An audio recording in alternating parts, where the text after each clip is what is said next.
Hello, നമസ്കാരം. കേരള കോളിങ്ങിന്റെ ഭാഗമായിട്ട് ഞാൻ പാറശാലയിലല്ല ഇപ്പോൾ നിൽക്കുന്ന എറണാകുളത്താണ്. എറണാകുളത്ത് പള്ളുരുത്തി തോപ്പുംപടി പാലത്തിനടുത്ത് അഴകിയ പകുതി തന്നെ ഇവിടെ ഒരു പ്രത്യേകം നടക്കാണ്. അതായത് പുതിയ വാണിഭമേള.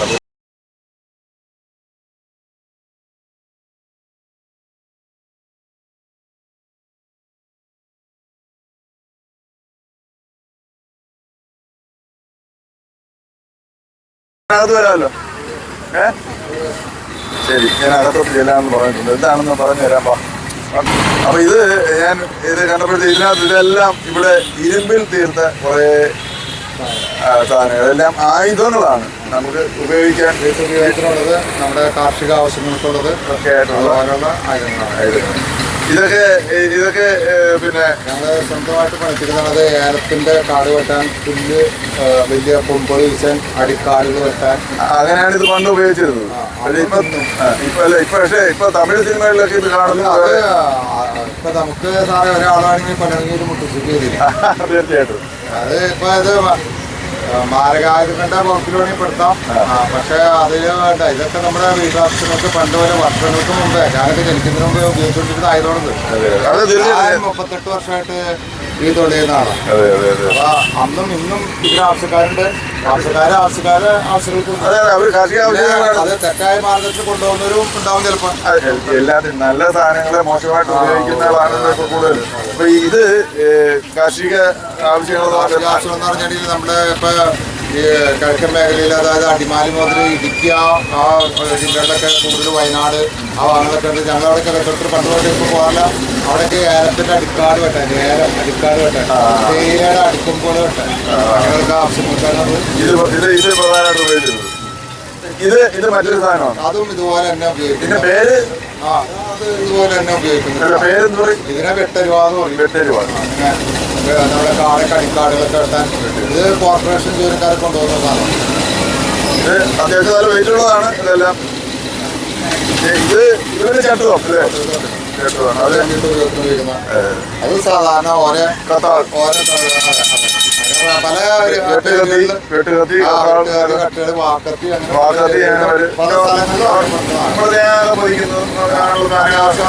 മരം കെട്ടാം, വെട്ടാൻ പോകാനൊക്കെ ഉപയോഗിക്കുന്ന സാധാരണഗതിയിലുള്ളതാണ്. ക്യാമറ അങ്ങോട്ട് പോകുമ്പോൾ അതിന്റെ മറ്റ് അത്യാവശ്യം തേങ്ങ വെട്ടിക്കാം, എന്തെങ്കിലുമൊക്കെ ചെയ്യാം. അതുപോലെ അതുപോലെയൊക്കെയുള്ള ഉപയോഗത്തിനുള്ളതാണ്. ഇത് ഇങ്ങനെ വളഞ്ഞിരിക്കുന്നതിന്റെ പ്രത്യേകത വളഞ്ഞിരിക്കുന്നത് അത് ഞാൻ പറയുന്നത് ഓരോ ഭാഗങ്ങളിൽ ഇപ്പൊ പെരുമ്പാവൂര്, കാലടി, അങ്കമാലി അങ്ങനെയുള്ള ഭാഗങ്ങളിലൊക്കെ ഉപയോഗിക്കുന്ന ഒരു മോഡലാണ്. പിന്നെ ഇവിടെ ഉപയോഗിക്കുന്ന മോഡൽ അതൊക്കെ എൻ്റെ ഒരു നിലവിലില്ല. പിന്നെ ഇത് നമ്മുടെ മാർക്കറ്റുകളിലും കടകളിലൊക്കെ മീൻ ചക്കയും അരിയും ഇറച്ചിയൊക്കെ ബീഫൊക്കെ ഇങ്ങനെ വാർന്നെടുക്കാനായിട്ടും നല്ല കട്ട് ചെയ്തെടുക്കാനായിട്ടും പറ്റും. ഇത് വലിയ വെയിറ്റ് ഇല്ലാത്തൊരു ഐറ്റമാണ്. ഇത് പറഞ്ഞ പോലെ മൂർച്ചയുണ്ട് അല്ലേ, കത്തി പോലെ. നല്ല മൂർച്ച. പിന്നെ അതിൻ്റെ തന്നെ ഇപ്പോൾ നല്ല ബീഫൊക്കെ ഇറച്ചി കടകളിൽ, അതുപോലെ ചിക്കൻ, ഇത് മറ്റേ പിന്നെ ഇറച്ചി കടകളിൽ ഇറച്ചി കടകളിൽ കട്ട് എല്ലൊക്കെ കട്ട് ചെയ്യാനും നല്ല വെയിറ്റുള്ള സാധനമാണ്. ഇതെല്ലാം ഇരുമ്പിൽ തീർത്ത വെയിറ്റുള്ള ഒരേ തരത്തിലുള്ള ആയുധങ്ങളാണ്. പക്ഷേ അതാണ് ഏറ്റവും പ്രധാനം. കൊയ്യാൻ കൊണ്ടുപോകാം, പണ്ട് കാലത്ത് കൊയ്യാൻ എടുക്കാം, ചക്ക മുറിക്കാൻ, അതുപോലെ വീട്ടു ഉപയോഗത്തിന് അരിവാൾ. അപ്പൊ ഈ ടൗണുകളിലൊക്കെ ഇതിന്റെ ഉപയോഗങ്ങൾ കുറവാണ്.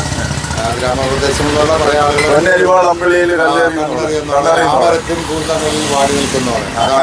അതെ അതെ അതെ. അപ്പൊ അങ്ങനത്തെ പൊന്നരിവാൾ ഇതാണ്. അത് ഈ ഞാറ് കൊയ്യുന്നത് ഇതുകൊണ്ടാണ്. അത് കൊയ്ത്തിന്റെ അടയാളമാണ്. രാഷ്ട്രീയ പാർട്ടിയുടെ ചിഹ്നമാണ് അരിവാൾ. വേറെ എന്ത് അത് നമ്മുടെ വലിയ വെട്ടാനും നല്ല വലിയ ഇതൊക്കെ കട്ട് ചെയ്യാനൊക്കെ എടുക്കുന്ന ഇത് മാർക്കറ്റുകളൊക്കെ ഉപയോഗിക്കുന്ന നല്ല കത്തിയാണ്.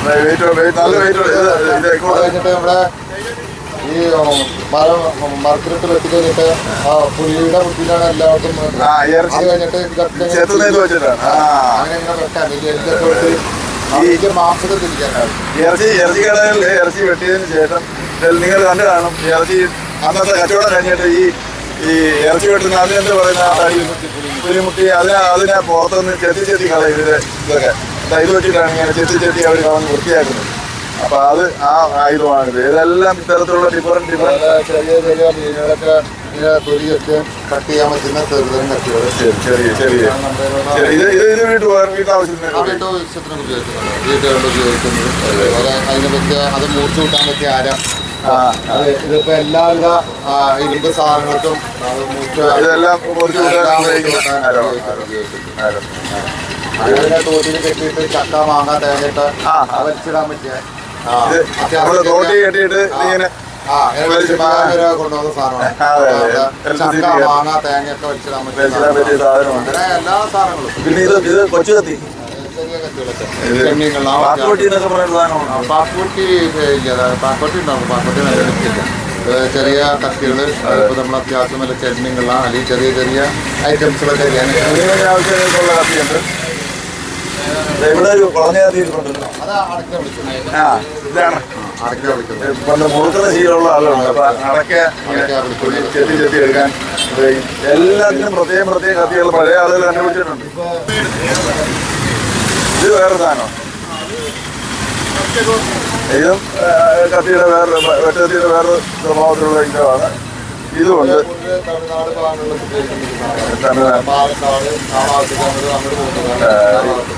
ഇതും വെട്ടാൻ മുറിക്കൽ തന്നെ പരിപാടി. എല്ലാം വെട്ടാനും മുറിക്കാനും ഒക്കെ തന്നെ. അതെ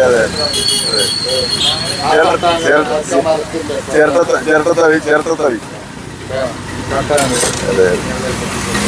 ഇതെല്ലാം ഈ നിരന്നിരിക്കുന്നതെല്ലാം വെട്ടാൻ ഉപയോഗിക്കുന്നതാണ്. പക്ഷെ ഇതെല്ലാം ഓരോരോ ആവശ്യങ്ങൾക്ക് ഓരോരോ സ്ഥലങ്ങളിൽ ഉപയോഗിക്കുന്നതാണ്. എല്ലാം ഇരുമ്പിലുണ്ടാക്കിയതാണ്, തടിയുടെ പിടിയാണ് എന്നൊന്നും ഉള്ളൂ. പക്ഷേ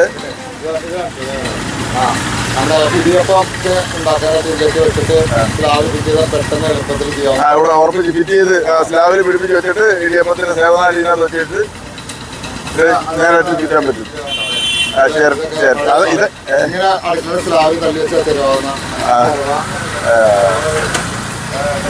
അരി വാർക്കുന്ന ഇത് നമ്മൾ നേരത്തെ കണ്ടിട്ടുണ്ട്. ഇതിനകത്ത് രണ്ട് പേപ്പറുണ്ട്. പഴയഭാഗത്ത് ഞങ്ങളുടെ ഭാഗത്തൊക്കെ അങ്കമാലി ഭാഗത്തൊക്കെ ചമ്മന്തി അരയ്ക്കാം. പിന്നെ ഇതിനകത്ത് ആവണപ്പുര എന്ന് പറഞ്ഞ രീതി ഉപയോഗിക്കാം. ആവണപ്പുര അതായിട്ട് ഉപയോഗിക്കാം. പിന്നെ കടകോല്, തൈര് കളയാനുള്ള വാങ്ങിക്കുകയാണെങ്കിൽ മത്തെന്ന് പറയും. മത്തെന്ന് പറയും, കടകോലെന്ന് പറയും. അതായത് കടകോലായിട്ടും ഉപയോഗിക്കാം. പിന്നെ ദോശമാവ് ഇറക്കാം. പല വിധത്തിലെടുക്കാം. മരത്തിലൊക്കെ ചെയ്തിട്ട് മഴു ഇപ്പൊ കണ്ടിട്ട് അതെ അതെ. ഈ ചേട്ടൻ ഈ മഴ വലിച്ചെറിയരുത്. വേറൊരു കേരളം ഉണ്ടായാലും ഞാനെടുത്തെങ്കിൽ ലണ്ടൻ വരെ പോകും. ശരി ശരി. ഈ മഴ കാണുമ്പോ പേടിയാ. ഇനി ആരെങ്കിലും എറിഞ്ഞ് വേറെ അടുത്തൊരു കേരളം കൂടെ ഉണ്ടാവുമോ എന്നുള്ളൊരു പേടിയാ.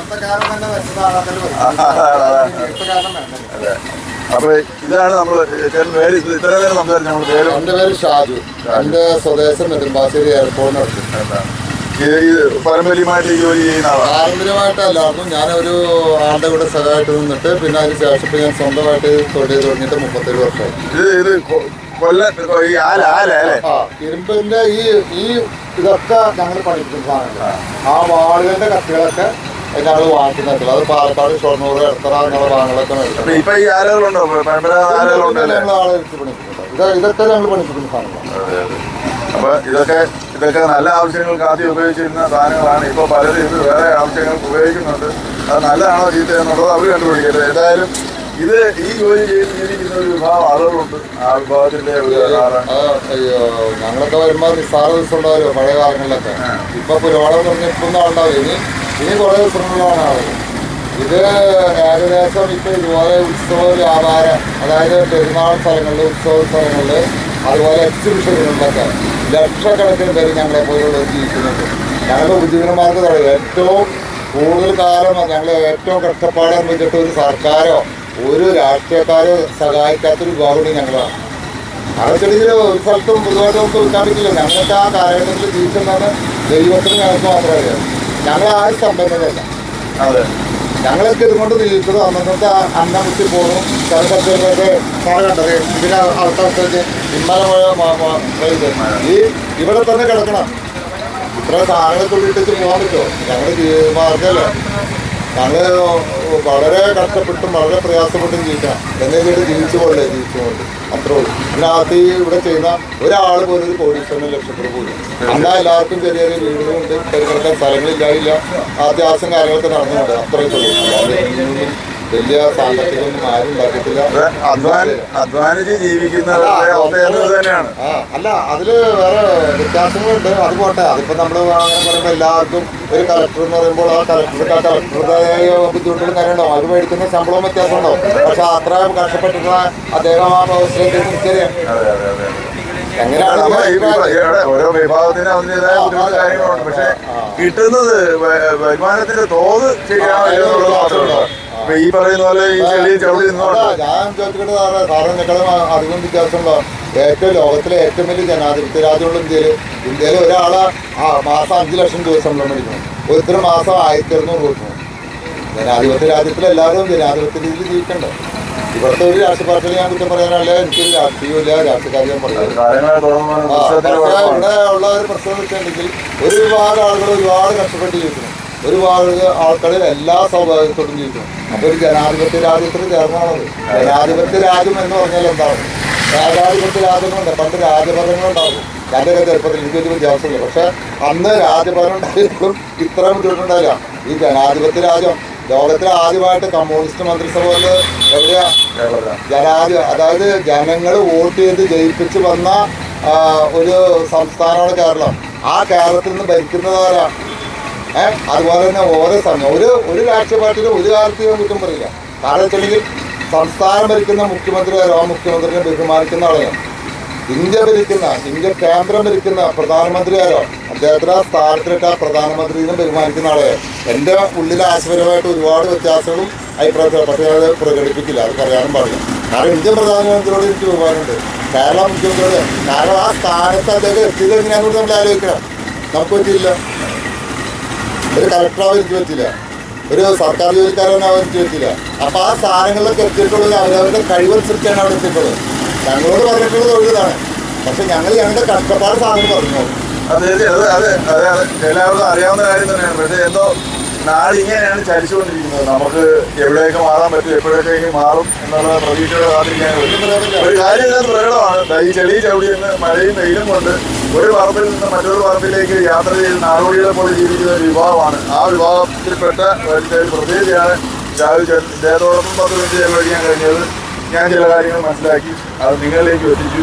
ഒപ്പം തായിക്കറിയാൻ പല പേരുകളിൽ അറിയപ്പെടുന്ന ഒരേ ആവശ്യങ്ങൾക്ക് ഉപയോഗിക്കുന്ന പല പേരുകളിൽ അറിയപ്പെടുന്ന കുറേ ആയുധങ്ങൾ നമ്മൾ കണ്ടു. ഇതൊരു ജീവിതമാണ്.